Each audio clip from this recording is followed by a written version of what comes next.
Eu tive o zelo de gravar para vocês somente os artigos que serão cobrados na prova, tá? Referente ao Estatuto do Desarmamento. Eu peço a você que abra o seu material no artigo 12 e vamos ler. Artigo 12. Possuir ou manter, sob sua guarda, arma de fogo, acessório ou munição de uso permitido, em desacordo com determinação legal ou regulamentar, no interior de sua residência ou dependência desta, ou ainda no seu local de trabalho, desde que seja titular ou responsável legal do estabelecimento ou empresa. A detenção é de 1 a 3 anos, além da multa, ok?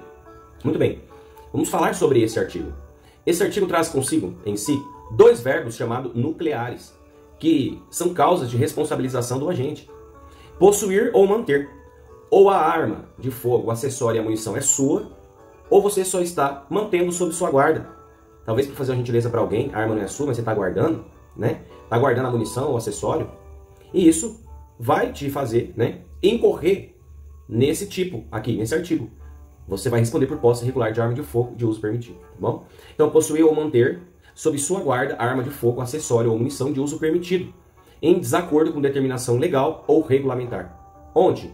No interior de sua residência ou dependência desta, ou ainda no seu local de trabalho, desde que seja titular ou responsável legal do estabelecimento ou empresa. Perceba, aqui está trazendo, né, uma pena consideravelmente pequena, né, que pode inclusive ser aí processada pelo juizado, né, especial, pelo rito da Lei 9.099, ser inclusive objeto de transação penal, né, suspensão condicional do processo. Por quê? Porque é considerado de baixo potencial ofensivo, né, você guardando a sua arma, né, ou a arma de alguém dentro da sua casa ou guardada no trabalho, né. Então é diferente de você ser encontrado na rua com uma arma. A possibilidade, né, de você causar um dano a alguém pode ser muito maior, né, tendo em vista que o objetivo dessa lei, do Estatuto do Desarmamento, é a incolumidade pública, é a segurança pública. Então, já diga-se de passagem, o Estatuto do Desarmamento tem por objetividade jurídica a incolumidade pública e o controle, né, da propriedade das armas de fogo.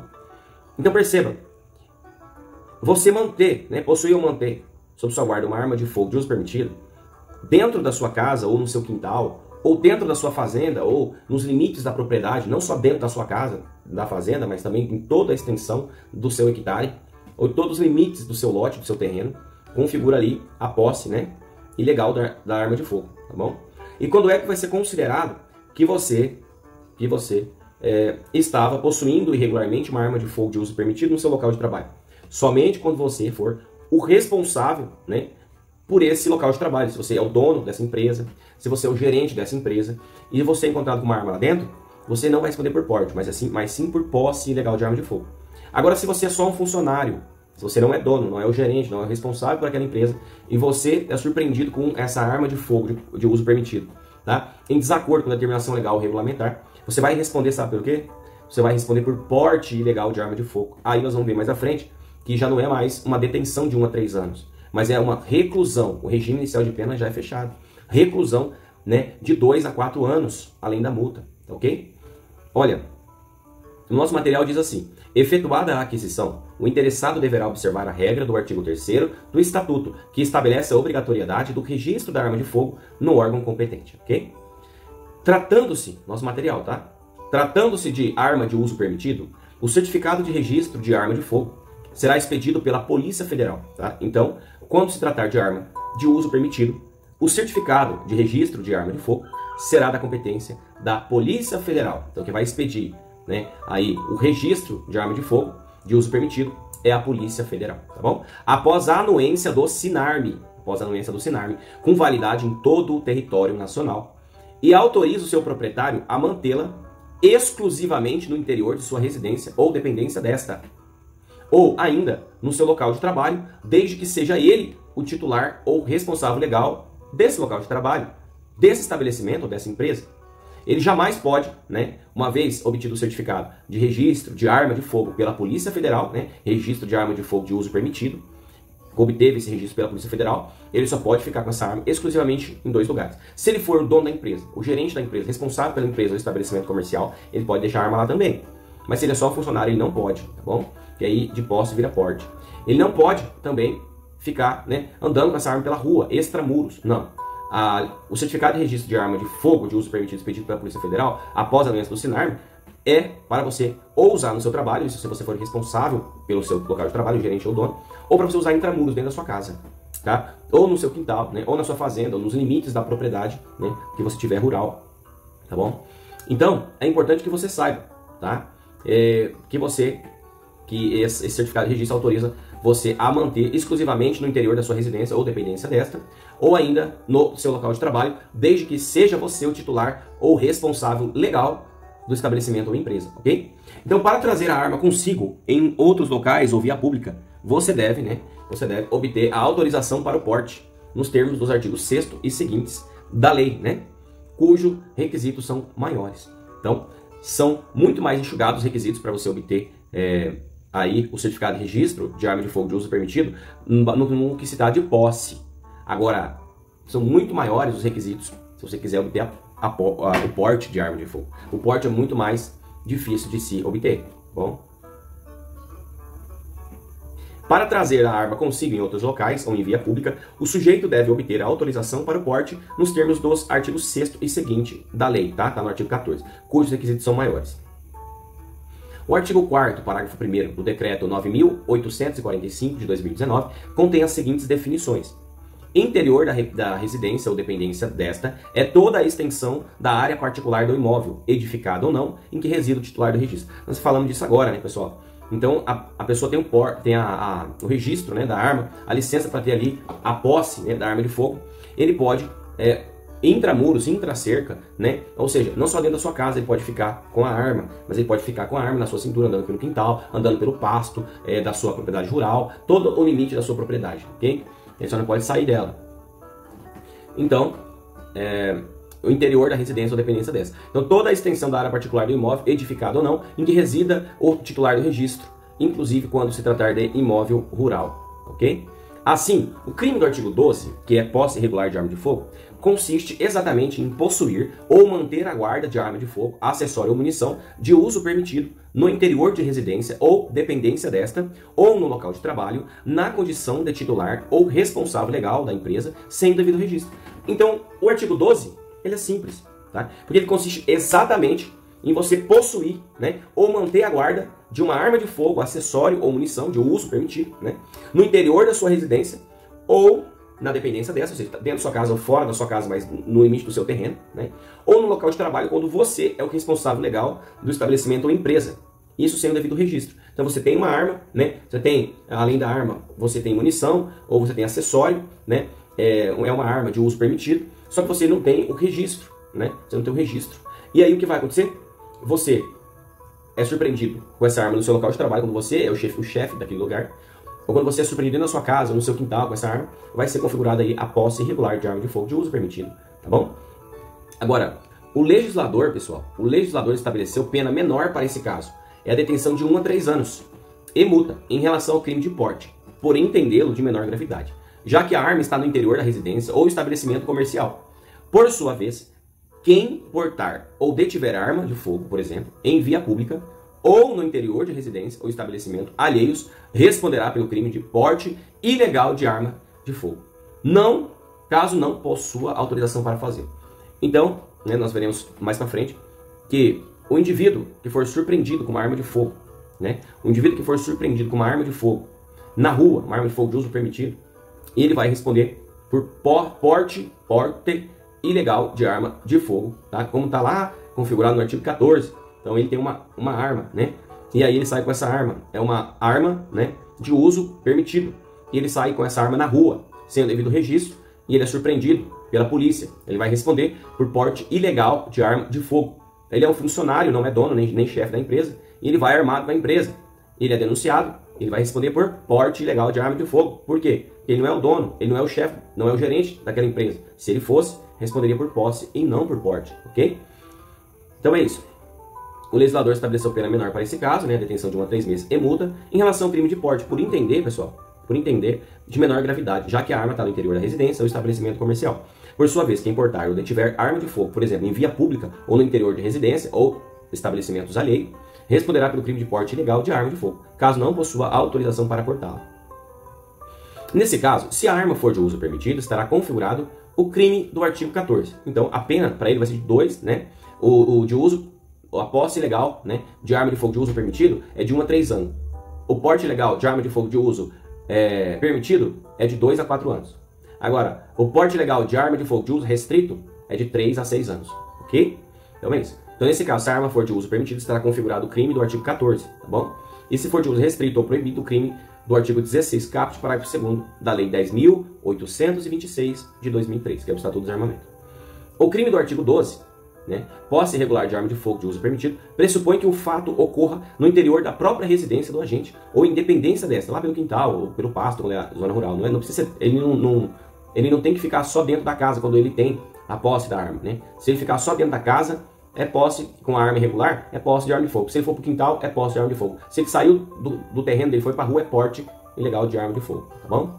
Então é isso. Então a posse irregular de arma de fogo, de uso permitido, pressupõe que o fato ocorra no interior da própria residência do agente ou independência desta. Assim, a detenção de arma de fogo, acessório ou munição de uso permitido em residência alheia, tá? Conforme já mencionado, caracterizará o crime mais grave, que é o do artigo 14, que é porte ilegal de arma de fogo.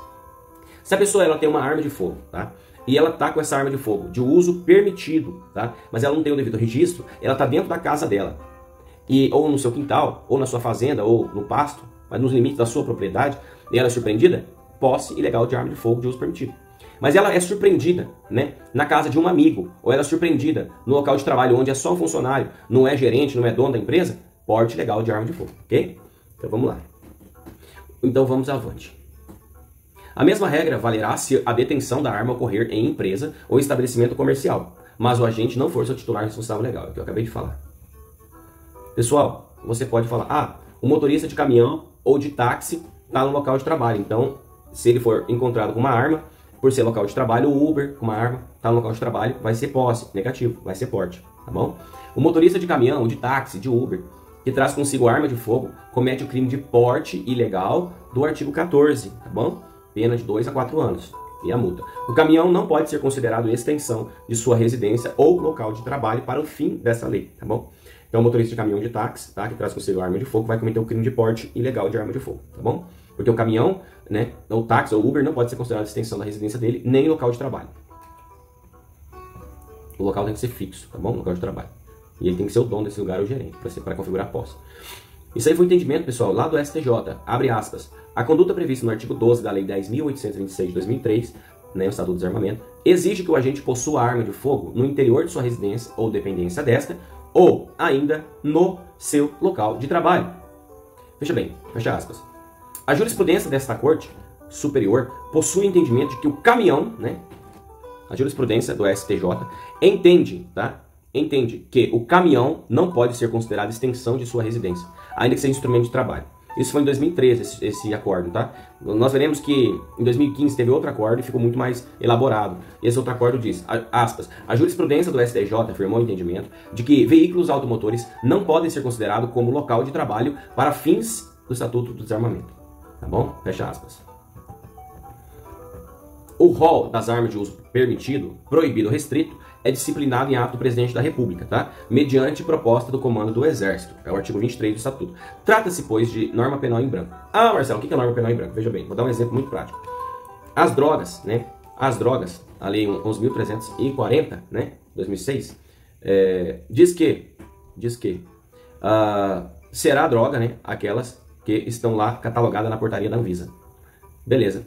Se sumir a portaria da Anvisa, se tudo aquilo ali for apagado, a Anvisa revogar todos, não existe mais crime de tráfico de drogas, tá? Porque a norma, ela existe, só que ela precisa ser complementada por, né, uma portaria, por outra lei, ela precisa ser complementada, né, por uma resolução, né? No caso da Anvisa, né, a Anvisa é que traz quais são as drogas, e aí dá sentido para essa lei, né, do tráfico de drogas. Então, pessoal, quando diz aqui, tá, que se trata de uma norma penal em branco, é que o rol das armas de uso permitido, né, ela precisa ser, né, o rol das armas de uso permitido proibido ou restrito, precisa ser disciplinado pelo Presidente da República, né, que é o chefe do Poder Executivo Federal, mediante proposta do Comando do Exército. É o artigo 23 do Estatuto. Então trata-se, pois, de norma penal em branco. Atualmente, o conceito de arma de uso permitido encontra-se listado nas definições e classificações constantes do anexo 1, tá? Lá do Decreto 10.030, de 30 de setembro de 2019. A relação específica das armas de fogo, que se enquadra no conceito acima, é encontrada na Portaria 1222, de 2019, do Comando do Exército.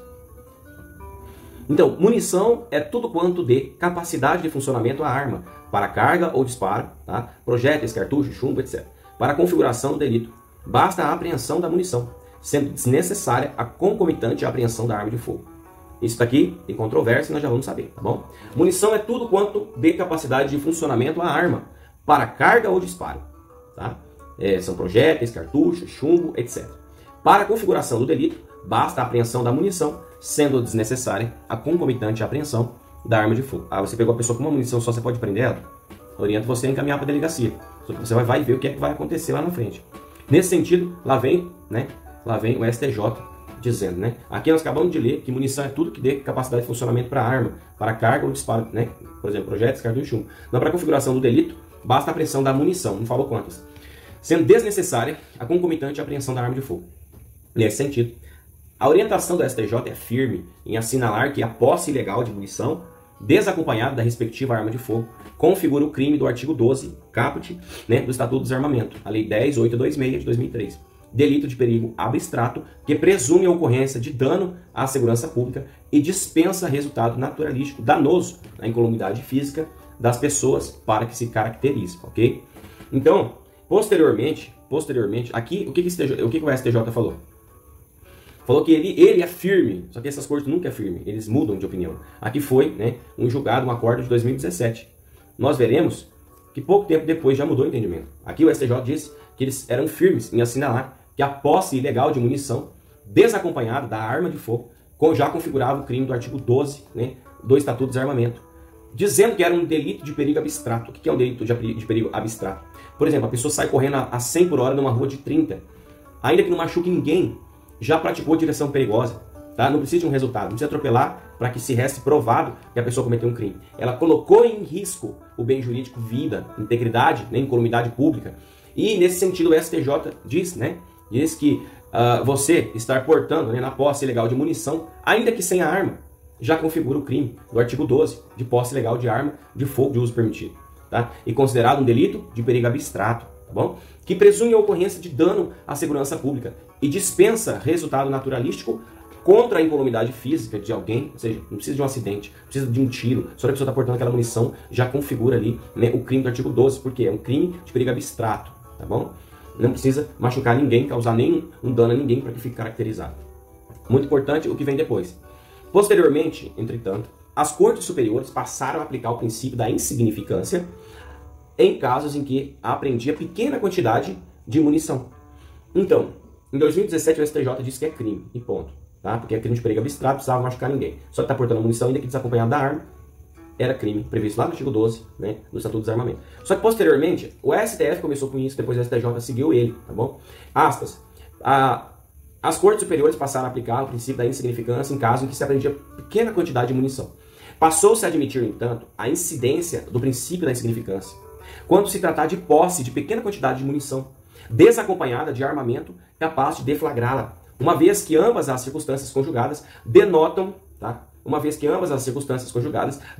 A inexpressividade da lesão jurídica provocada. Observe, aqui já mudou o entendimento. As cortes superiores, começando pelo STF, depois o STJ seguiu, passaram a admitir a incidência, a aplicação do princípio da insignificância, tá? Quando se tratar de posse de pequena quantidade de munição. Então você aborda alguém, pega pequena munição com a pessoa e só, não tem arma. Tem umas 5 munições, por exemplo. Tá? Pequena quantidade de munição sem a arma, tá bom? Desacompanhado da arma. Uma vez que ambas as circunstâncias conjugadas denotam a inexpressividade da lesão jurídica provocada. Olha, o que é o princípio da insignificância? É simples. O princípio da insignificância diz que o crime é excluído por atipicidade da conduta. O reconhecimento da bagatela precisa também de alguns vetores cumulativos que eu trouxe para vocês. Então, quando se analisar 4 requisitos, chamado de MARI, M-A-R-I, quando se analisar o MARI, os 4 requisitos na conduta e eles estiverem presentes, você tem o princípio da insignificância, que é mínima ofensividade da conduta do agente, ausência de periculosidade social da ação, né? Ausência de periculosidade social da ação, reduzido grau de reprovabilidade do comportamento e inexpressividade da lesão jurídica causada. Então, quando você tem mínima ofensividade na conduta do agente, ausência de periculosidade social da ação, reduzido grau de reprovabilidade do comportamento, inexpressividade de lesão jurídica causada, você tem aí configurado o princípio da insignificância ou da bagatela, ok? Então o STJ viu que, mas tem que ter todos os requisitos cumulativos, não é só um ou outro, tá? Então, o STJ e o STF enxergaram, né, quando nenhuma pessoa que anda só com uma pequena quantidade de munição na sua posse, né, que tem pequena quantidade de munição na sua posse, aí enxergou, tá, a incidência do artigo 12, tá, posse de arma de fogo de uso, posse, né, de arma de fogo de uso permitido, tá, de uso permitido de maneira irregular, mas enxergou nesse artigo 12 o princípio da insignificância, enxergou, né, que a inexpressividade da lesão jurídica provocada, e nesse sentido julgou os tribunais superiores. Veja bem, não obstante, vale lembrar do ponto que esta corte acompanhou a nova diretriz jurisdicional do STF, que passou a admitir a incidência do princípio da insignificância na hipótese da posse de pequena quantidade de munição, desacompanhado de armamento hábil a deflagrá-la. Saliente-se, contudo, que, para que exista de fato a possibilidade de incidência do princípio da insignificância, deve-se examinar o caso concreto, afastando-se o critério meramente matemático. Ok? É isso, pessoal. Nós vamos passar agora para posse de arma e violência doméstica.